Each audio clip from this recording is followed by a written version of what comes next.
Hello everyone, welcome to SY Bangla. তো আমি তোমাদের শ্রীতমা ম্যাম আজকে চলে এসেছি ক্লাস 11-এর সেমিস্টার 1-এর সিলেবাস অ্যানালাইসিস নিয়ে। তো প্রথমে সিলেবাসটা একটু ভালোভাবে দেখে নিই যে কী কী টপিক আমাদেরকে পড়তে হবে, কী কী টপিকের ওপর বেশি নাম্বার থাকবে, কী কী টপিকের ওপর কম নাম্বার থাকবে, কোনটা একটু বেশি পড়তে হবে, কোনটা একটু কম পড়লেও মোটামুটি আমরা ভালো স্কোর গেইন করতে পারবো। সেই পার্টগুলো আগে একটু ডিসকাস করে নিই, তারপর আমরা প্যাটার্নটা সম্পর্কে আলোচনা করব। প্যাটার্ন আশা করি তোমরা সবাই মোটামুটি জানোই যে সেমিস্টার 1-11-এ কীরকম ধরনের প্যাটার্ন হয়, তাও আমরা একটু সিলেবাস অ্যানালাইসিসের পরে এক্সাম প্যাটার্নটা নিয়েও আলোচনা করব। ঠিক আছে, তো প্রথমে একটু দেখে নিই যে আমাদের কী কী টপিক রয়েছে। দেখো, প্রথমেই আমাদের যে চ্যাপ্টারটা রয়েছে সেটা হচ্ছে computer system and organisation. Computer system এবং অর্গানাইজেশনের মধ্যে আমাদের কি কি পার্ট পড়তে হবে সেটা একটু বলি।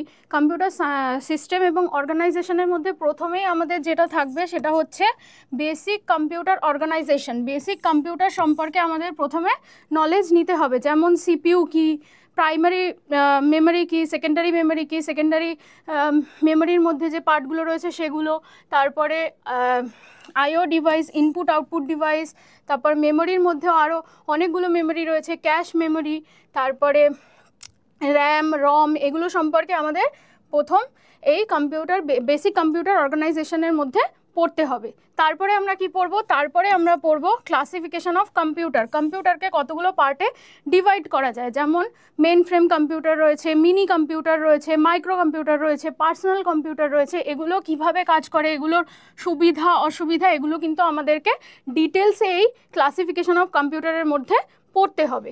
ঠিক আছে, নেক্সট হচ্ছে তারপরে কনসেপ্টস অফ সফটওয়্যার। সফটওয়্যার কি? সফটওয়্যারের মধ্যে যেমন আমাদের প্রথমে পড়তে হবে সফটওয়্যারের ডেফিনেশন, তারপর সফটওয়্যার ডেফিনেশনের পরে আর কি আসবে, types of software, application software, system software, এগুলো পড়তে হবে। ঠিক আছে, তারপরে কি পড়বো আমরা? তারপরে আমরা পড়বো হচ্ছে ট্রান্সলেটার সম্পর্কে, অপারেটিং সিস্টেম সম্পর্কে আমরা পড়বো, তারপর লিঙ্কার পড়বো, লোডার পড়বো। ঠিক আছে, তারপর জিইউআই, সিইউআই, এগুলো প্রত্যেকটা সম্পর্কে কিন্তু আমাদেরকে একটু ডিপ নলেজ নিতে হবে।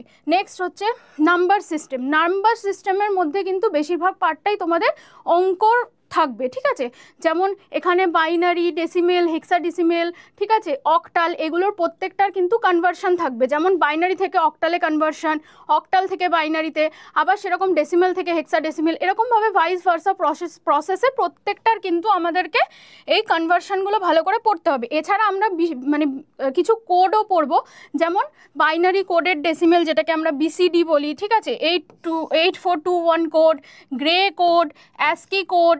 ঠিক আছে, তারপর ওয়ান্স কমপ্লিমেন্ট, টুস কমপ্লিমেন্ট, এগুলো যখন আমরা পড়বো তখন আরও ডিটেলসে আলোচনা করব।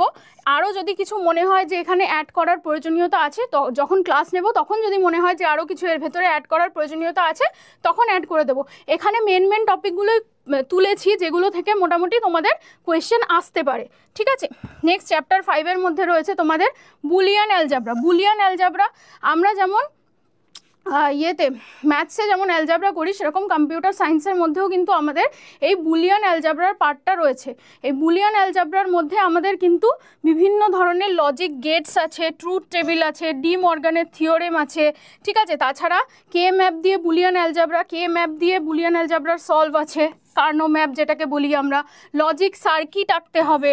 ঠিক আছে, এগুলো সব আস্তে আস্তে, তারপরে সাম, পজ, ঠিক আছে, পিওএস, এসওপি, ঠিক আছে, এগুলো আমাদেরকে কিন্তু পড়তে হবে। তাছাড়া কিন্তু আরেকটা জিনিস, সেটা হচ্ছে আমাদের এখান থেকে বুলিয়ান অ্যালজাবরা থেকে কিন্তু আমাদের সিম্পলিফিকেশানও করতে হবে। সিম্পলিফিকেশান কিভাবে করব?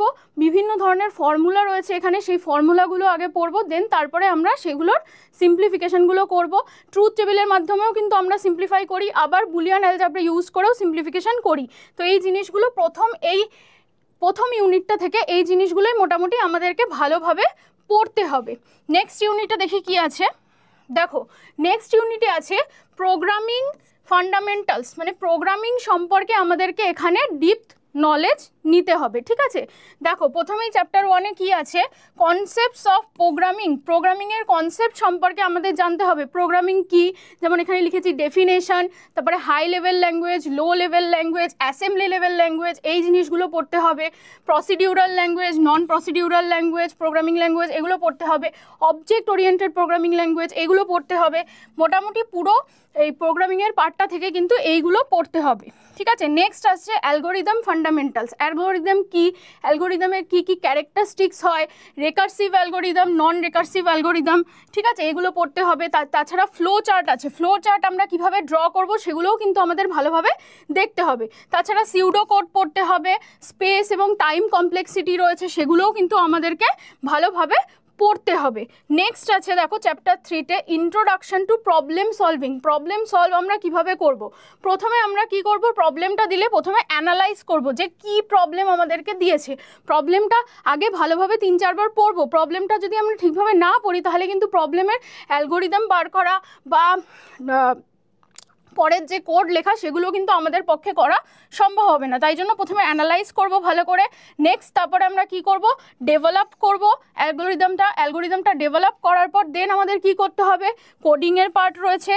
অ্যালগোরিদম ডেভেলপমেন্ট হয়ে গেলেই আমাদেরকে তখন কোডিং করতে হবে। দেন তারপর টেস্টিং আছে আর ডিবাগিং আছে, যে তুমি যে কোডটা করলে সেই কোডটার মধ্যে কোনো ভুল আছে কিনা সেই জিনিসগুলো তুমি দেখে নিলে, ঠিক আছে। এই পুরো পার্টটাই রয়েছে প্রোগ্রামিং ফান্ডামেন্টালসের মধ্যে। এই পার্টটা আমাদের প্রোগ্রামিং ফান্ডামেন্টালসের মধ্যে পড়তে হবে। নেক্সট আরেকটা পার্ট রয়েছে যেটা আমাদের ইউনিট 3-তে রয়েছে, introduction to C programming language আমাদেরকে এই ক্লাস 11-এর সেমিস্টার 1-এ পড়তে হবে। দেখো প্রথমেই রয়েছে সি এর মধ্যে বেসিক স্ট্রাকচারের মধ্যে সি এর কি আছে দেখো, যেমন বিভিন্ন ধরনের ক্যারেক্টারিস্টিক্স আছে, ভ্যারিয়েবল আছে, কনস্ট্যান্ট আছে, ঠিক আছে। তারপরে স্যাম্পল প্রোগ্রাম আছে, বেশ কিছু ছোট ছোট প্রোগ্রাম যেগুলো আর কি একদম বেসিক, যেমন 2 নম্বরের যোগ করা, 2 নম্বরের মাল্টিপ্লাই করা, বিভিন্ন ধরনের যেগুলো ছোট ছোট একদম স্যাম্পল প্রোগ্রাম আছে সেগুলো আমরা প্রথম একদম চ্যাপ্টারে পড়ে নেব। বিভিন্ন ধরনের কিওয়ার্ডস আছে, আইডেন্টিফায়ার আছে, এই জিনিসগুলো আমাদেরকে কিন্তু প্রথম এই বেসিক স্ট্রাকচারের মধ্যে পড়তে হবে। নেক্সট আমাদের আসছে হচ্ছে অপারেটরের মধ্যে কি থাকবে, অ্যারিথমেটিক অপারেটর থাকবে, রিলেশনাল অপারেটর থাকবে, লজিক্যাল অপারেটর থাকবে, ঠিক আছে। ইনক্রিমেন্ট ডিক্রিমেন্ট এগুলো পড়তে হবে। তারপরে কমা আছে, কন্ডিশনাল অপারেটর আছে, এই জিনিসগুলো কিন্তু আমাদের অপারেটরের মধ্যে পড়তে হবে। এগুলো যখন পড়াবো তখন কিন্তু প্রত্যেকটা জিনিস ধরে ধরে আলোচনা করব, এবং যদি মনে হয় যে কোনো কিছু আরও অ্যাড করার দরকার তখন কিন্তু আরও কিছু জিনিস এর ভেতরে অ্যাড করব যদি মনে হয়। আচ্ছা, তারপর দেখো তারপরে আছে ব্রাঞ্চিং অ্যান্ড লুপের মধ্যে কি পড়ে, লুপের মধ্যে তোমাদের ইফ, তারপরে হচ্ছে গিয়ে else if, while, do while, for, এই জিনিসগুলো কিন্তু আমাদেরকে পড়তে হবে। লুপটা কিভাবে কাজ করে সেটা আগে বুঝে তারপরে কিন্তু আমাদের প্রত্যেকটা এই যে লুপগুলো ধীরে ধীরে পড়তে হবে। প্রত্যেকটা লুপ কিন্তু আমাদের ভালোভাবে বুঝতে হবে, তা না হলে কিন্তু কোয়েশ্চেন সলভ করা ডিফিকাল্ট হয়ে যাবে। নেক্সট চ্যাপ্টার 4-এ কি আছে, অ্যারে অ্যান্ড স্ট্রাকচার। অ্যারে আর স্ট্রাকচারের মধ্যে 1 ডাইমেনশনাল অ্যারে হয়, 2 ডাইমেনশনাল অ্যারে হয়। 1 ডাইমেনশনাল অ্যারেকে আমরা 1D অ্যারে বলি, 2 ডাইমেনশনাল অ্যারেকে আমরা 2D অ্যারে বলি, ঠিক আছে। স্ট্রিং হ্যান্ডেলিং আছে, তারপরে আমাদের স্ট্রিং ফাংশনসও রয়েছে। এছাড়া অ্যারে অফ স্ট্রাকচার রয়েছে, স্ট্রাকচারের মধ্যে আমাদের অ্যারে অফ স্ট্রাকচার আছে, অ্যারে উইদিন দ্য স্ট্রাকচার আছে। এই জিনিসগুলো প্রত্যেকটা কিন্তু আমাদের ভালো করে যখন পড়বো তখন ভালোভাবে বোঝাবো। এখন শুধু কি চ্যাপ্টারের মধ্যে কি আছে সেটার একটা নলেজ নিয়ে নাও, যাতে করে যখন পড়াবো তখন বুঝতে পারো যে এই জিনিসগুলো রয়েছে, এই জিনিসগুলো পড়তে হবে, ঠিক আছে। নেক্সট দেখো ইউজার ডিফাইন ফাংশনের মধ্যে আছে call by reference, call by value, return value, recursion, এই জিনিসগুলো কিন্তু আমাদের পড়তে হবে। কল বাই রেফারেন্সের মাধ্যমে কি হয়, কল বাই ভ্যালুর মাধ্যমে কি হয়, রিটার্ন ভ্যালুতে কি আসে, প্রত্যেকটা জিনিস কিন্তু আমাদের ধরে ধরে এখানে পড়তে হবে। নেক্সট দেখো পয়েন্টার কি, পয়েন্টারের মধ্যে বিভিন্ন অপারেটর পড়ে, তারপরে পয়েন্টার অ্যারিথমেটিক পড়ে, ঠিক আছে। তারপরে পয়েন্টার আর অ্যারে পড়ে, স্ট্রিং ফাংশন পড়ে, এই জিনিসগুলো কিন্তু স্ট্রিং পড়ে, ফাংশন পড়ে, এই জিনিসগুলো কিন্তু পুরোটাই আমাদের এই সি এর মধ্যে পড়তে হবে, ঠিক আছে। এই জিনিসগুলো আমাদের পুরো সিলেবাসের মধ্যে এই 3টে পার্টই রয়েছে। প্রথম হচ্ছে গিয়ে দেখো, প্রথম পার্টটায় হচ্ছে গিয়ে কম্পিউটার সিস্টেম অ্যান্ড অর্গানাইজেশন থেকে কোশ্চেন দেবে, সেকেন্ড পার্টে হচ্ছে তোমাদের প্রোগ্রামিং ফান্ডামেন্টালস থেকে কোশ্চেন আসবে, এবং থার্ড পার্টে তোমাদের প্রোগ্রামিং যেটা সি রয়েছে, এবার তোমাদের সি রয়েছে, তো সেটার ওপর কোয়েশ্চেন দেবে। এবার চটজলদি একটু এক্সাম প্যাটার্নটা দেখে নিই যে এক্সাম প্যাটার্নটা কি হয়। দেখো এক্সাম প্যাটার্নের মধ্যে তোমাদের হচ্ছে গিয়ে পুরোটাই এমসিকিউ বেসড হয়। 35 খানা কোয়েশ্চেন থাকে, ঠিক আছে, 35 খানা কোয়েশ্চেন তোমাদের আসবে। সেই 35 খানা কোয়েশ্চেনের মধ্যে তোমাদের 3টে পার্ট আছে, 3টে ইউনিট আছে। ইউনিট 1 যেটা আছে, ইউনিট 1 থেকে 15 মার্কসের কোয়েশ্চেন আসবে। ইউনিট 2 থেকে আমাদের 10 মার্কসের কোয়েশ্চেন আসবে, এবং ইউনিট 3 থেকে আমাদের আরও 10 মার্কসের কোয়েশ্চেন আসবে, ঠিক আছে। দেখো টোটাল করে 35 মার্কসের আমাদের টোটাল কোয়েশ্চেন আসছে, এবং এই 35 মার্কসের পুরোটাই কিন্তু কি হবে, আমাদের এমসিকিউ প্যাটার্নে হবে, পুরোটাই আমাদের এমসিকিউ প্যাটার্নে হবে। তোমাদের 35 খানা কোয়েশ্চেন দেবে, 35 মাল্টিপ্লাইড বাই 1 1 নাম্বার করে থাকবে প্রত্যেকটা, এবং প্রত্যেকটা কোয়েশ্চেনে কিন্তু 4টে করে অপশান দেওয়া থাকবে। সেই অপশানের মধ্যে থেকে তোমাদেরকে চুজ করে লিখতে হবে, এবং তোমাদের পরীক্ষাটা কিন্তু ওএমআর শিটে হবে। ওএমআর শিটে পরীক্ষা দেওয়ার অভ্যাস কিন্তু বাড়িতে আগে থেকে একটু করে রাখবে, আদারওয়াইজ কিন্তু ওখানে গিয়ে যদি হঠাৎ করে ওএমআর শিটে পরীক্ষা দিতে হয় তাহলে কিন্তু অনেক সমস্যা হবে, ঠিক আছে। তো এই ছিল আমাদের। আচ্ছা, ইউনিট 1-এর মধ্যে আমাদের কি ছিল? ইউনিট 1-এ আমাদের কিন্তু কম্পিউটার অর্গানাইজেশন ছিল, ঠিক আছে, কম্পিউটার অর্গানাইজেশন ছিল।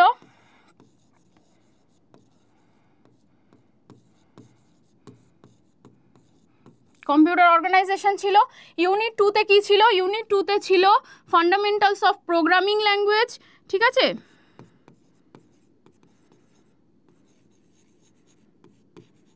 Fundamentals of programming language.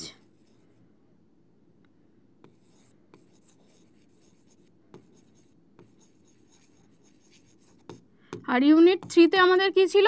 Unit 3-তে ছিল আমাদের সি প্রোগ্রামিং,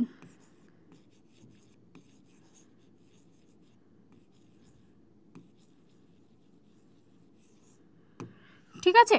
তাহলে আমাদের কম্পিউটার অর্গানাইজেশন থেকে 15 মার্কসের কোয়েশ্চেন আসছে। এই পার্টটা কিন্তু আমাদেরকে খুব ভালোভাবে প্রথমে তৈরি করে নিতে হবে, তারপরে আমরা প্রোগ্রামিং ফান্ডামেন্টালস পড়বো, এবং তারপর সি প্রোগ্রামিং পড়বো। এভাবেই কিন্তু পুরো মানে পড়াটা শুরু করব, কারণ কি প্রথমে যে চ্যাপ্টারটা তোমাদের বেশি মার্কস ক্যারি করছে সেই চ্যাপ্টারটা আগে শেষ করে নেওয়া আমাদের অত্যন্ত দরকারি। প্রথমে যে 2-3টে পার্ট রয়েছে কম্পিউটার অর্গানাইজেশনের মধ্যে, সেটা কিন্তু পুরোটাই থিওরি বেস, মানে কম্পিউটারের হিস্ট্রি সম্পর্কে তোমাদের পড়তে হবে, কম্পিউটারের মধ্যে কি কি পার্ট হয়, কম্পিউটারকে কত ভাগে ডিফাইন করা যায়, ঠিক আছে। তারপরে হচ্ছে গিয়ে তোমাদের সফটওয়্যার সম্পর্কে একটু নলেজ নিতে হবে। তারপরে লাস্ট যে 2টো চ্যাপ্টার ছিল, যেটা হচ্ছে গিয়ে তোমাদের বুলিয়ান অ্যালজেব্রার পার্ট ছিল, এবং লজিক সার্কিটের ওপর যে পার্টটা ছিল, সেই পার্টটা কিন্তু পুরোটাই বোঝার বিষয়। সেই পার্টটার মধ্যে থেকে কিছু অঙ্ক আসবে এবং কিছু অ্যালজেব্রিক কোয়েশ্চেন আসবে, আর লজিক সার্কিট নিয়েও কিন্তু ওখান থেকে আমাদের কোয়েশ্চেন দিতে পারে। তো এই পার্টটা থেকে নাম্বার সিকিওর করা সব থেকে বেশি ইজি হবে। তারপর প্রোগ্রামিংয়ের মধ্যে আমরা 2টো পার্ট পরপর পড়বো। এবার বলি যে আমরা কিভাবে মানে পড়বো আর কি, সেটা একটু বলে দিই। প্রত্যেক শুক্রবার করে তোমাদের কিন্তু ইউটিউবে একটা ফ্রি ক্লাস যাবে। তার জন্য তোমাদেরকে প্রত্যেককেই এসওই বাংলার যে নতুন ইউটিউব চ্যানেল আছে ক্লাস 11-12-এর জন্য, সেটা সাবস্ক্রাইব করে রাখতে হবে। সেখানে প্রত্যেক শুক্রবার দিন ওখানে কিন্তু আমার ফ্রি ক্লাস আসবে। ক্লাস 11-এর জন্য, সেমিস্টার 1-এর জন্য স্পেশালি, ক্লাস 11 সেমিস্টার 1-এর জন্য কিন্তু আমি পরের সপ্তাহ থেকে ভিডিও দেওয়া শুরু করব, এবং প্রথম আমি যে ইউনিটটা পড়াবো সেটা হচ্ছে কম্পিউটার অর্গানাইজেশনের পার্ট।